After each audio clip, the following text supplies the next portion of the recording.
It's time for us to get the Southern Mallee Giants report. And with Coleman Shack, who's handed over to Sam White. And Sam White's gone out on the field and said, I better sort of back up my media career here with a good game of footy. And so he joins me now after a big win over Stawell. How are you, Sam? Yeah, good fly, man. How are you? I believe that with Coleman giving up his media duties, you sent him over to Adelaide for the golf. Not playing this weekend. He probably needs a little break. Yeah, he got plenty of touches on the weekend, so he's a well-organised farmer fly man, so he's timed it perfectly to get over to the Live Tour over in Adelaide. I tell you what, he'll have Anzac weekend off, but it'll probably pour with rain just at the right time, so he's still at the golf and he should be on his tractor. But I guess with the weekend off footy and the fact we've had good subsoil moisture, your farm and I guess others around, would there be a lot of farming activity happening this weekend to get the crop in as quick as you can, I guess, before next weekend being back out on the field? Yeah, I think a lot of farmers are sort of taking the weekend off footy to stay on the tractors and get as much done as they can. I think they're talking a little bit of rain around our way next week. So, yeah, that'll keep us busy up until then.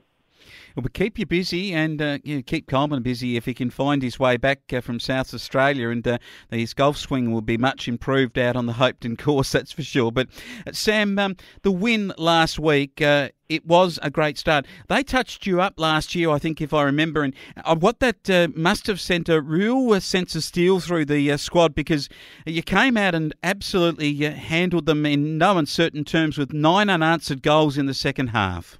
Yeah, it was a great way to start the season. Obviously, before anyone plays a game, it's all a lot of talk, who's going to be up there and who's not. So, obviously, our first proper hit out with all the new recruits and whatnot, it was good to see that, we gelled well and could put a decent score on the board. Last year, I think we struggled to kick more than 100 points. I don't know if we might have only done it once or twice last year, so to do it first game, it's a good sign. And the goal-kicking prowess didn't rely on, say, the new coach, Kieran Delahunty. I see Angus McSwain kicked 5. That must be his best game for the club. Yeah, Gus, he sort of got thrown around quite a bit last year on the back line and on the wing, and he even played up forward a little bit. But I think this year they're going to try and settle him more so in the forward line, which, it's proven to be a good move. So far, he's lively up on the forward flank. He's a good mark and a really good kick. So it was good to see him sort of get rewarded for effort. The other 2 goal kickers, Luke Marnie with 3 and Ben Webster also amongst it with 3. They both made the best players. Billy Lloyd, new name for me. Tell me about him. Billy's originally from Horsham. He played his juniors for the Horsham Demons. That moved away in the last few years. He's been living in Melbourne. He played for Melton last year, and he's got a few good mates from the Giants. I think Sam Winfield was talking to him through the off season, and got him in touch with someone from the Giants, and he decided to come our way, which is a great addition. He's a in and under sort of midfielder with good skills. Good stuff to see. The 2 Smith boys made their debuts in the SMG colours, moving down from the Owen United Kangas. Heath and Oscar, how did they go? Yeah, Oscar had a really good game, I thought. It's going to be really handy having sort of an extra tool helping myself back in defence. Yeah, it didn't take him long to find his feet. And Heath was playing sort of in the midfield and on the wing, really good with his, had a few great kicks sort of inside 50, so... And he's a really strong mark overhead, Heath is. So looking forward to see what they can do for the rest of the year. Obviously, it's going to give them take a couple of weeks to settle right in. But I'm sure they'll be good in the next few games. Yeah, good stuff. The big Delahunty, the KD, did he spend a lot of time on the bench coaching, or did he run around a lot for you in the first game? No, majority of the time he was on the field. He's got a good sort of support crew sitting on the bench, which he's able to sort of catch up with at each of the breaks, sort of run him through, bounce ideas off them. So, majority of the game he was on the field. I noticed Jake Garvey and the better players too, which is a great start to the season for him. Yeah, Garvey's coming off a he dislocated his collarbone sort of at the last game of last season. I think it was his AC joint. So he ended up having to have surgery, which was a bit of a process. But yeah, that's his first game back since then. And he didn't miss a beat. The big man, he last year he played all year through the ruck. But now that we've got Kieran, he's able to sort of play a bit more in the back line too and help me out as well. So that's he's a good clunk, and I'm looking forward to see what he can do this year. I just see the fraternity back there is already formed. Oscar Smith, Sam White, and Jake Garvey. They're helping you out. I picked that line up very early in the season. We'll listen out for those three names to be mentioned weekly by you, Sam. Yeah, I love getting around the back line, boys. Oh, man.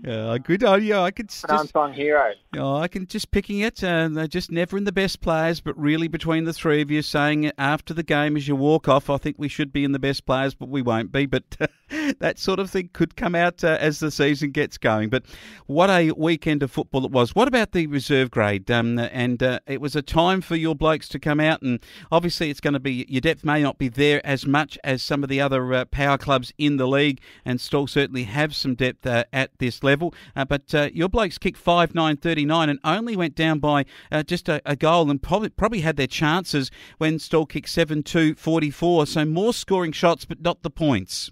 Yeah, the twos, I thought they played really well. They definitely had their chance to probably take the win, but like you said, just couldn't quite get it between the big sticks. But it's it's good to see.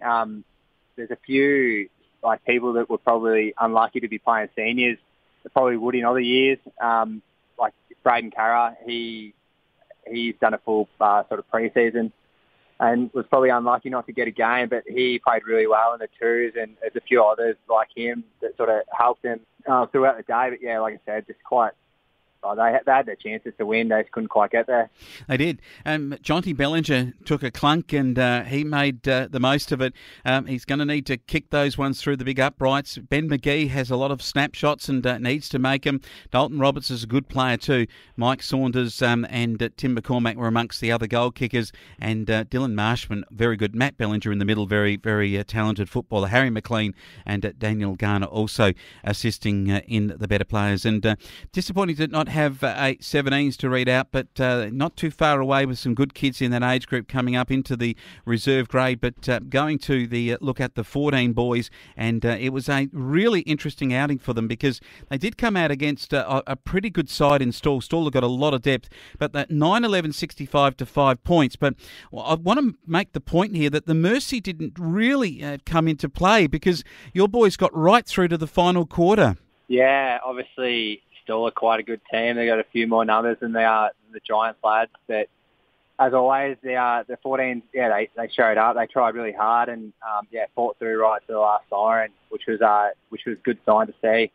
It is. Kobe Hallam, Max Roberts, Axel Decker. I love Axel Decker, that name. Ollie Wood, he's a star back there. Jackson Moore, he's playing a bit more like that every day. And Finn Shannon can certainly run around, the boy from Beulah. A good effort. So let's watch it closely. I reckon that's a good effort because Stawell's one of the big drawing junior clubs and had a lot more bigger players, and yet the lads still scored and did well to do that and hold out to the last quarter for Mercy Rule. Well done. Okay, it is a weekend where the blokes are on tractors. Anzac at Hopeton RSL. I believe there will be a service just opposite the caravan park there up from the lake for those that are visiting the area. And I think there's a dawn service normally, isn't there, Sam, for the Hopeton branch? Yes, as far as I know, I'm pretty sure that there is a dawn service at the Hopeton RSL. Yeah, great stuff. We're looking forward to it and looking forward to the little mini break. Do you get yourself down to the Hopeton Lake and do a bit of, swimming out there like we've been chatting to one of your old mates, Peter Weir, down there at Japarra Rainbow. He's apparently been on the new Rainbow Lake for a bit of pre-season swimming. You been down the Hopeton Lake for the pre-season swims? I haven't gone down there too much yet, Flo, man. She's cooled off pretty quick, actually, back here, so... maybe later. I reckon that there should be a Sunday dip or something like that down there early in the morning, just to get out those bruises from the day before. What do you think? Institute that with KD? Yeah, no, Coleman was a good one for that. We normally did either jump in the very home game, either go to the Beulah Creek or the Hopeton Lake. So yeah, it's definitely cold as the year goes on, though. Yeah, Sammy White. He's telling us all about it. The locals from Hopeton and Beulah on the Southern Mallee Giants report. We'll have you back next week. Coleman will be swinging a golf club when he comes back onto the field in I guess over 10 days' time now, but looking forward to that. Yeah, no worries. Thanks,